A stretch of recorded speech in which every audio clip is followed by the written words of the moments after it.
Now let's take a look at using crease and pinch, and then also blob and inflate, deflate as well. So let's just start by looking at blob and then inflate, deflate. So blob is going to allow you to go in here and create some sort of almost like bubbles on the surface. And you can see that there's a pinch amount right here. Let's go ahead and bump this pinch amount up.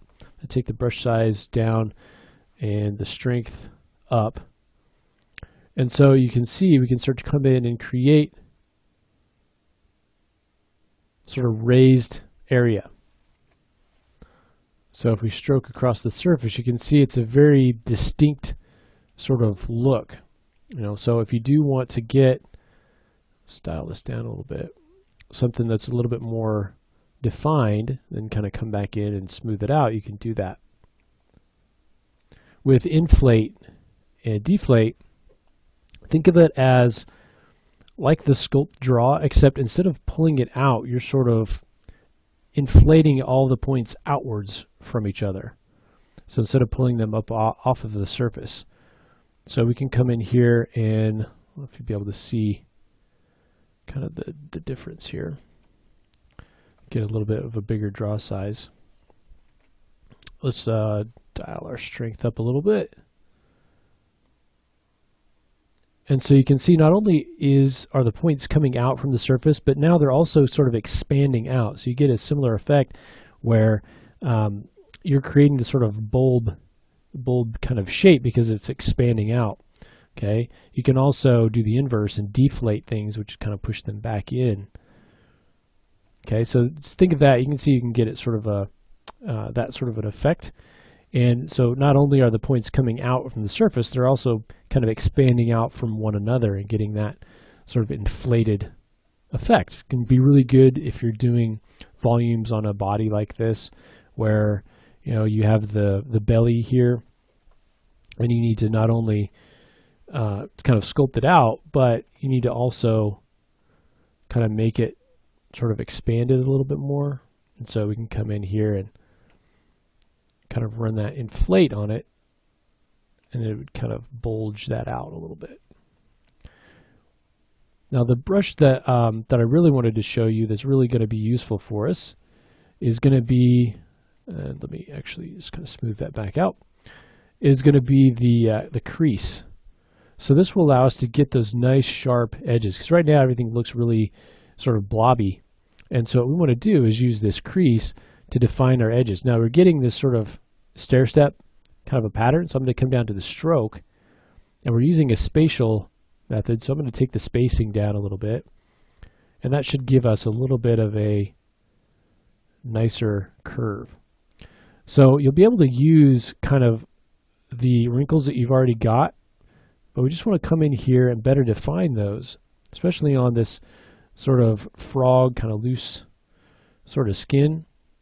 These sharp wrinkles are really going to help us define this. And so we can come in here, maybe up at the front, make this a little bit more drastic. Coming in here, be real careful with the strength of it though. We don't want to be too crazy, but we can come in here and kind of create those little creases coming around, and then anywhere where the skin is going to have bent and deformed, you want to have those little bits of wrinkles. Okay, same thing back here. We've got the wrinkles going that way, and then we've got a few kind of coming in and around where this is sort of deformed or where it can deform. Okay, same thing around the arm. We've already got a few here defined by the clay, but we can come in here, come back in and kind of smooth that out. Same thing on the back here, around the leg, and start to kind of define some of those creases a little bit more. Also, we want to define this back end of the leg a little bit better.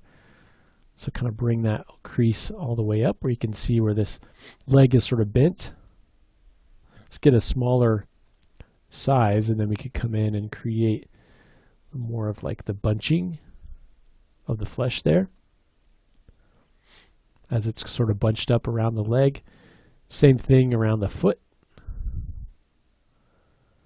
create that wrinkling effect, and maybe also around the toes.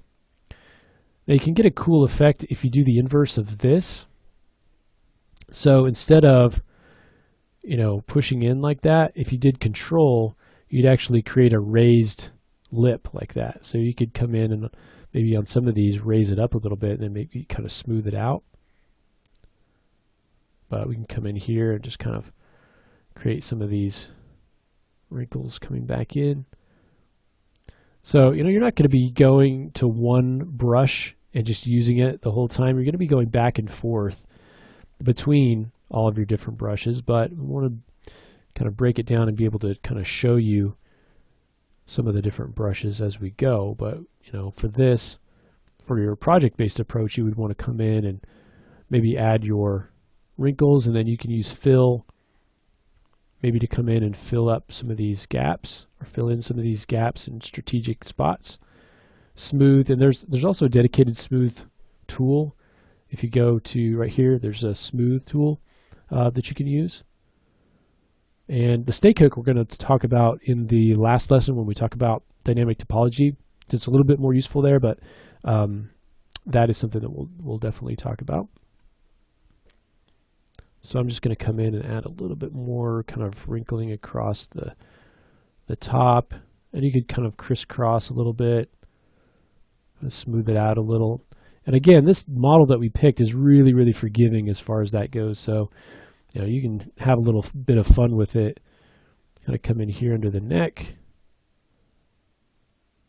and maybe come across like that. We get some wrinkling on the underside. If you want to get kind of a smaller brush size, you could do some of this sort of crossways wrinkling. Kind of cutting across anywhere where you see that you might have a bend there, so up along the face.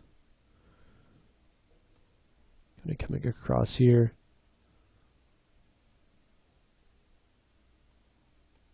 Okay, so have a little bit of fun with it. That's the crease. If you have an existing crease that you want to pinch closer together, then you can use the pinch. Come in here and it'll actually pinch those and make them a bit tighter. So you can see I can make those existing creases tighter using a pinch. Okay, so just spend a little bit of time going through and adding some strategic creases. You don't want them all over the place, but you do want them there to be able to sharpen up specific areas and just make it look a little bit more realistic as you come in here, maybe around the face. If you have that detail in certain areas, then you don't need it all across the entire model. All right, so something like that. Come in any of these areas where you feel like you're going to have kind of overlapping skin here. And all that, as much as that detail that you can add will help sell kind of the realism of it.